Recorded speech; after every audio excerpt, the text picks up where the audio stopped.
ఆ! వందనాలు. ఆత్మీయ విషయాలు ఏమంటే, ముందు సమయమందు ఆహ్, న నరుని ఆయుష్ 70 సంవత్సరాలు, అధిక బలం ఉంటే 80 సంవత్సరాలని చెప్పాను. దానిలో సగం 35, 40 అని అట్లా చెప్పాను. అయితే ఆత్మీయానుసారమైన వివాహం అయిన వాళ్ళకి 35 అనేది కరెక్ట్ సమయం. శరీరానుసారమైన వివాహం అయిన వాళ్ళకి 40 అనేది కరెక్ట్ ఏజ్. ఈ 35 సంవత్సరాల్లో 33.5 సంవత్సరాలు మాత్రమే యేసయ్య జీవించాడు. అంటే శరీరంతో. మహిమ శరీరంతో అయితే ఎప్పుడు జీవించి ఉన్నాడు. ప్రతి ఒక్కరి చుట్టూ ఉంటానే ఉంటుంది. ఎప్పుడు పిలిస్తే అప్పుడు పలికేటట్టు. ఒక చిన్న బిడ్డ అయితే ఇంట్లో ఉన్నప్పుడే తల్లిదండ్రులు పలుకుతారు. ఆ బిడ్డ స్కూల్కి వెళ్ళినా, బజారుకి వెళ్ళినా, ఎక్కడికన్నా పనికి వెళ్ళినా, బయటికి వెళ్ళినా ప్రతి సమయంలో తల్లిదండ్రులు వెంట వెళ్ళరు. పోనీ స్కూల్లోని వాళ్ళ టీచర్స్ కానీ ఎవరు తోడురారు. మళ్ళీ ఇంకెక్కడ ఎటు వెళ్ళినా ఎవరి సపోర్టు ఉండదు. ఎందుకంటే ఆ చుట్టూ ఉన్న లోకం ఏంటంటే వీళ్ళెవరో నాకు తెలియదు అన్నట్టుగానే ఎవరి పనుల నిమిత్తం వాళ్ళు వెళ్తారు. కానీ ఈ బిడ్డ నా బిడ్డ అనుకునేవాళ్ళు రోడ్డు మీద ఎవరు ఉండరు. ఎప్పుడైతే ప్రార్థనలో ఉంటారో అప్పుడు ఈ బిడ్డకి అవసరమైనటువంటి హెల్ప్ కోసం, అంటే ఈవేళ కొంత దూరం వెళ్తున్నప్పుడు ఆ మధ్యలో ఈ బిడ్డకి ఏదన్నా అవసరం పడిద్దేమో అనే దాన్ని బట్టి కొన్ని ఆత్మలు కూడా బయలుదేరుతాయి. అప్పుడు దారిలో ఎక్కడైనా ఎవరన్నా ఆగి కొన్ని అడుగుతూ ఉంటారు. ఏంటంటే ఈ రూట్ ఎటు వెళ్ళాలి అని. కానీ లేకపోతే ఇక్కడ దగ్గరలో ఈ ఆఫీస్ ఉందా, లేకపోతే ఈ బ్యాంక్ ఏటీఎం ఉందా, పెట్రోల్ బంక్ ఉందా, ఇట్లాంటివి ఏమన్నా తెలియని ప్రదేశాల్లో అడుగుతూ ఉంటారు. ఇట్లా వీళ్ళు అడగవలసి వస్తుంది, అడిగినప్పుడు వీళ్ళకి చెప్పవలసి వస్తుంది అని ముందుగానే ఒక ఆత్మను అక్కడ సిద్ధపరిచి ఉంచుతాడు దేవుడు. కాబట్టి నీకు సమయానికి ఎవరు దొరకని ప్రదేశంలో కూడా ఒకళ్ళు వచ్చి సమాధానం చెప్తారు. అయితే వాళ్ళు ఎవరో ఒక మనిషిలాగా, ఒక ఆకారంలాగా వెళ్తూ ఉంటారు. వాళ్ళు మనిషి, అవి ఏ ఆత్మో ఏంటో ఎవరికి తెలియదు. కానీ నువ్వు అడిగినప్పుడు మాత్రం సమాధానం వస్తుంది. అడుగుడి మీకు ఇయ్యబడును, వెదకుడి దొరకను, తట్టుడి తీయబడును అని వాక్యం ద్వారా సమస్తం జరుగుతూ ఉంటాయి. బైబిల్ అంతా చదివి గుర్తుపెట్టుకోవాలని కాదు, అంత తెలివి జ్ఞానం కొంతమందికి ఉంటుందేమో. కానీ కొంచెం గుర్తుపెట్టుకోలేని స్థితిలో ఉన్న వాళ్ళు ఏంటంటే ఈరోజు ఏ వాక్యం మాట్లాడారు అనేది ఆ రోజంతా గుర్తుపెట్టుకోగలిగితే చాలు. ఎక్కువసార్లు బైబిల్ చదువుకున్నప్పుడు ఒక వాక్యం బలంగా మనసులో పనిచేస్తూ ఉంటుంది. ఆ వాక్యాలలో ఈ రోజంతట్లో ఎన్ని వాక్యాలు నా మీద పనిచేసినాయి, ఎన్ని వాక్యాల ద్వారా నాకు ఆదరణ యేసయ్య కలిగించాడు, నాతో మాట్లాడాడు, ఇవన్నీ ఆలోచించుకోవాలి. సాయంత్రం పడుకునే ముందైనా ఒకసారి జ్ఞాపకానికి తెచ్చుకోవాలి. అప్పుడు ఈ ఆత్మ శరీరాన్ని విడిచినప్పుడు ఇవన్నీ అప్పుడు కూడా గుర్తొస్తూ ఉంటాయి. ఇంకా సమస్య ఉండదు ఇక. ఎందుకంటే మనసు ఎప్పుడు ఒకలాగే పనిచేస్తుంది. కానీ శరీరం అయితే రోగాలకు గురవుతూ ఉంటుంది, తగ్గుతూ ఉంటాయి. అది వేరు.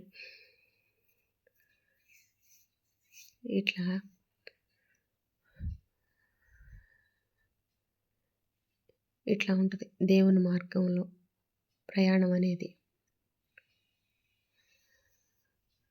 అయితే దేనికైనా ముందు విశ్వాసం ఉండాలి, నమ్మకం ఉండాలి. విశ్వాసం చేతనే నిలకడగా ఉండాలి. నమ్మితేనే అద్భుతాన్ని చూస్తాం. ఇట్లా కొన్ని వాక్యాలు చదువుకుంటూ ఉంటే మనసులో సమాధానం, అంటే ఆన్సర్ వచ్చేస్తుంది. మనం వెతికే వాటికి ఆన్సర్, సమాధానం వస్తుంది. ఇంకో ముఖ్య విషయం ఏంటంటే ఒకరు ఇప్పటికి డేట్ ఆఫ్ బర్త్ నుండి ఇప్పటికి ఎన్ని సంవత్సరాలు అనేది చూసుకొని అన్ని సంవత్సరాల్లో వీళ్ళ మనసుకు గాయం కలిగించిన ఆ ఒకే ఆలోచన, ఒకే విషయాన్ని చెప్పుకుంటూ ఉంటారు. ఎట్లా అంటే 4 సంవత్సరాలు ఉన్నప్పుడు ఇది జరిగింది, లేకపోతే కాలేజీలో స్కూల్లో ఉన్నప్పుడు ఇది జరిగింది, కాలేజీ విషయాలు, మళ్ళీ వివాహ విషయాలు, ఆఫీస్ విషయాలు, మళ్ళీ ఇంట్లో వచ్చిన గొడవలు, ముఖ్యంగా పేరెంట్స్ అన్నాయి, తోడబుట్టిన వాళ్ళు అన్నాయి, చుట్టుపక్కల బంధువులు అన్నాయి. ఇవన్నీ నువ్వు అప్పుడు ఇట్లా అన్నావు అనే మాటని కొన్ని సంవత్సరాలు దాన్ని మోసుకెళ్తూ ఉంటారు. ఆ ఒక్క మాటే మర్చిపోలేరు అనమాట. ఎందుకంటే వీళ్ళ మనసుకి అప్పుడు ఒక బలమైన గాయంలాగా ఉంటుంది ఆ మాట. అందువల్ల మర్చిపోలేరు. ఈ బాధ పెట్టిన విషయాలే గుర్తుపెట్టుకుంటారు. వాళ్ళు ఇంకో విధంగా చూస్తే వాళ్ళ ద్వారానే వీళ్ళకి కొన్ని సమయాలు మంచి కూడా జరిగి ఉంటుంది. ఆ మంచి చేసిన విషయాన్ని గుర్తుపెట్టుకుంటే హైలైట్గా ఇది ఏమైందంటే తేలికైపోద్ది, డల్ అయిపోద్ది. బాధ పెట్టిన విషయం అనేది గుర్తుకు రాదు. మంచి చేసిన విషయాన్ని గుర్తుపెట్టుకుని నాకు ఇంత హెల్ప్ చేశారని ఎన్ని సంవత్సరాలు చెప్పుకున్నా కూడా ఎవరికి సమస్య రాదు. వాళ్ళు కూడా ఇంకా దీవిస్తూ ఉంటారు మనస్ఫూర్తిగా. బిడ్డ ఇంకా గుర్తుపెట్టుకుందా నేను చేసిన మేలు అని ఇంకా మనస్ఫూర్తిగా దీవెనిస్తారు. ఒక దీవెన, ఆశీర్వాదం అనేది. అది అట్లాగే ఒక తిట్టుని గుర్తుపెట్టుకుంటే ఇంకా గుర్తుపెట్టుకుందా, వీళ్ళు ఇట్లా శాపాలు వస్తూ ఉంటాయి. ఇక వీళ్ళకి అది జరగాలి, ఇది జరగాలి, ఏదన్నా చెడు జరగాలని కోరుకోవటం, లేకపోతే కోప దృష్టితో ఉంటారు. ఆ కోపాన్ని కంటిన్యూ చేసుకోకూడదు. ఇక లీవ్ చేసేసుకోవాలి ఎప్పటికప్పుడు. ఉదయం ఉంది, సాయంత్రానికి లీవ్. ఎట్లా అంటే ఉదయం బ్రష్ చేస్తూ ఉంటారు, మళ్ళీ తిరిగి ఉదయం బ్రష్ చేస్తూ ఉంటారు. అట్లా ఎప్పటికప్పుడు ఫ్రెష్ అయిపోవాలి. మనసులో విషయాలు ఫ్రెష్ అవ్వాలి, శరీరంలో విషయాలు ఫ్రెష్ అవ్వాలి. శరీరాన్ని ఎవరన్నా బలంగా కొట్టినా, గాయపరిచినా అది కూడా మర్చిపోయే శక్తి కలిగి ఉండాలి. ఇవన్నీ పాటిస్తూ పరిపూర్ణంగా ఉండగలిగితే కనీసం 35-40 సంవత్సరాలు కనుక ఆత్మీయాత్ర కొనసాగితే, యేసయ్య అయితే పుట్టినప్పటి నుండి పరిశుద్ధంగానే గడిపాడు కాబట్టి తనకు 33.5 సంవత్సరాలు సరిపోయింది. అయితే ఇప్పుడు పుట్టిన ప్రతి బిడ్డ పుట్టుకతోనే దేవుని బిడ్డగా పుట్టి దేవుని మాటలతోనే ఎదిగేవాళ్ళు కొంచెం తక్కువగా ఉంటారు. అటువంటి వాళ్ళు ఆయుష్ని కరెక్ట్గా మెయింటైన్ చేసుకోవాలంటే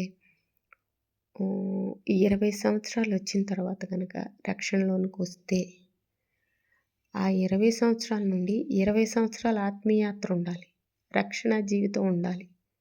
అప్పుడే వాళ్ళు పరిపూర్ణులు అవుతారు. ఆ 40 సంవత్సరాల కన్నా కనీసం 35 సంవత్సరాలు సగం అయితే ఇంకా వీళ్ళు తెలుసుకోవటం లేటుగా తెలుసుకున్నారు కాబట్టి కనీసం 40 సంవత్సరాల వయసు వచ్చేటప్పుడు కన్నా పరిపూర్ణులు అవుతారు దేవుళ్ళు. ఇట్లా అంటే 70 సంవత్సరాలు 80 సంవత్సరాల్లో సగం గురించి చెప్తున్నా. ఇట్లా పాపాన్ని కొట్టివేసుకోవటం, కడుక్కోవటం అనేది ఇట్లా ఉంటుంది. ఈ 20 సంవత్సరాలు కంటిన్యూ ప్రేయర్లో ఉండగలగాలి.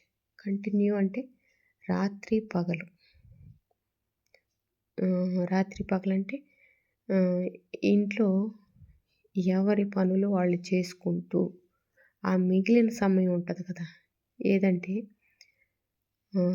ఇంట్లో వాళ్ళతో పోట్లాడటము, మాట్లాడటము, లేకపోతే ఏమన్నా టీవీ చూసుకోవటం, ఫోన్ చూసుకోవటం, లేదా ఇంకెవరితోన్నా పక్కన రోజు ఇంటి పక్కన వాళ్ళతో మాట్లాడుకోవటాలు, ఫ్రెండ్స్తో మాట్లాడుకోవటం, రిలేటివ్స్తో, ఇట్లాంటివి ఏమన్నా ఉంటే అవి డిలీట్ చేసుకోవాలి. అప్పుడు సమయం సరిపోద్ది. ఈ ఇంట్లో వంట చేసుకునే వాళ్ళు వంట చేసుకుంటూ, ఎవరి పనులు వాళ్ళు కంప్లీట్ చేసుకున్న తర్వాత ఆ మిగిలిన సమయాన్ని వృధాగా పోనిచ్చుకోకూడదు. ఎందుకంటే సమయం పోతే వెనక్కి రాదు. ఆయుష్ తగ్గితే మళ్ళీ ఆయుష్ పెరగదు. వీళ్ళు ఎన్ని సంవత్సరాలు బ్రతకాలనేది దేవుని సన్నిధిలో ముందుగానే లెక్కింపబడి ఉంటుంది. కాబట్టి ఇట్లా భారంగా విస్తారంగా కంటిన్యూగా ప్రార్థన చేస్తున్నప్పుడు ఒకవేళ ఆయుష్ పెంచొచ్చు. ఎట్లా అంటే ఈ బిడ్డకి ఇంకా పరిపూర్ణత కొంచెం తగ్గింది, ఈ 35 సంవత్సరాల్లో సరి చేసుకోలేకపోయారు కాబట్టి ఇంకొక 5 సంవత్సరాలు ఆయుష్ ఇద్దాం, సరిపోద్ది. అప్పుడు ఇంకొక 5 సంవత్సరాలు ఇద్దాం. ఇట్లా అనుకుంటా దేవుడు ఆయుష్ పెంచే అవకాశం ఉంటుంది. పరిపూర్ణత కోసం, ఆ వధువు సంఘంలో ఉండటం కోసం. ఇన్ని రోజులు వీళ్ళు చేసిన ప్రార్థన వీళ్ళ ద్వారా కొంతమంది ప్రార్థన మోసుకెళ్తారు కదా, వధువు సంఘం వరకు చేరుతుంది కదా. అది వాళ్ళ ఆత్మలు కూడా అన్నీ రక్షింపబడతాయి. అప్పుడు అందరు కలిసి అక్కడ కలుసుకుంటారు. జీవించున్నప్పుడు ఎవరైతే లేరని బాధపడతారో, విడిచి వెళ్ళారని దుఃఖంతో ఉంటారో వాళ్ళందరూ కలిసి మళ్ళీ అక్కడ చేరుకుంటారు. ఒక చర్చికి వచ్చినప్పుడు అందరు కలిసి ఎట్లా ప్రార్థనలో ఉంటారో అట్లాగే వధువు సంఘంలో కూడా ఈ ఆత్మలన్నీ చేరి అక్కడ మాట్లాడుకుంటాయి. ఇక మళ్ళీ చూడొచ్చు, దేవుని మహిమను చూడొచ్చు అక్కడ. ఇదన్నమాట విషయాలు. నాకు తెలిసినవి చెప్తా ఉన్నానండి. ఎవరికన్నా ఉపయోగపడితే దేవుని దీవెన వస్తుంది. కాబట్టి ఆ సమయాలు వృధా చేసుకోకూడదు. ఇక దినంలో నాకు ఇష్టం వచ్చినట్టు జీవించాలి అనుకునే మనసును తీసివేసుకొని దేవునికి ఇష్టంగా జీవించాలి అనే మనసును ఉంచుకున్నప్పుడు ఆ మనసు రక్షణ మార్గంలో నడిపిస్తుంది. ఈ రక్షణ తక్కువ వయసులో ఉన్నప్పుడే తెలుసుకుని ప్రార్థనలో కొనసాగిన వాళ్ళకైతే ఎక్కువ దీవెన ఉంటుంది. ఎందుకంటే రక్షింపబడినప్పుడు ఆ పాప శిక్ష అంతా కొట్టివేయబడతా ఉన్నప్పుడు శరీరంలో కొన్ని బలహీనతలు వచ్చి ఒక్కొక్క పాపం కడిగివేయబడతా ఉంటుంది, శుద్ధినిగా మార్చబడతా ఉంటుంది. శరీరం బలహీనతకు గురవుతూ ఉంటుంది, కానీ ఆత్మ ఎల్లప్పుడూ సిద్ధంగా ఉంటుంది. అప్పుడు ఈ దేవుని ప్రేమతో ఇంకొక 5 సంవత్సరాల ఆయుష్, ఇంకో 10 సంవత్సరాల ఆయుష్ అట్లా ఇస్తున్నప్పటికీ కూడా ఆ శ్రమలు తట్టుకునే శక్తి బాడీకి ఉండదు. శరీరానికి ఎక్కువగా బాల్యానికి శరీరానికి, యవ్వనంలో ఉన్న శరీరానికి, వృద్ధాప్యంలో శరీరానికి తేడా ఉంటుంది కదా. శరీరం ముడతలు పడిపోయి చిన్న చలి తట్టుకోలేదు, ఎక్కువ వేడి తట్టుకోలేదు, ఎప్పుడు మధ్యస్థితి ఉండగలుగుతూ ఉంటారు. చల్లగైనా ఉండాలి, బెచ్చగైనా ఉండాలి. నులివెచ్చని స్థితిలో ఉన్న వాళ్ళని యేసయ్య తీసివేస్తాడు, ఉమ్మి వేస్తాడు. అందుకని ఎప్పుడు మంట మీడియం అనేది కోరుకుంటారు. పొయ్యి మీద కూడా చూడండి, ఫుల్ హైలో పెట్టినా మాడిపోవటం, ఈ ఫుల్ సిమ్లో పెట్టినా ప్రాబ్లమే అని. కానీ కంటిన్యూగా అక్కడ ఉండి దాన్ని ఆహారం సిద్ధపరిస్తే తొందరగానే అయిపోద్ది. ఎట్లా అనుకుని చేసినా కూడా కొన్ని విషయాలు. ఇంకేంటంటే పొయ్యి మీద పెట్టి పక్కకి వెళ్ళిపోతే మాడిపోతూ ఉంటుంది. జీవితం కూడా అంతే. ప్రార్థన అక్కడ విడిచిపెట్టి పక్కన వెళ్ళిపోయి లోకంలో మాట్లాడుతూ తిరుగుతుంటే లైఫ్ మాడిపోతూ ఉంటుంది అనమాట. ప్రార్థన ఇప్పుడు కంటిన్యూటీ రావాలి.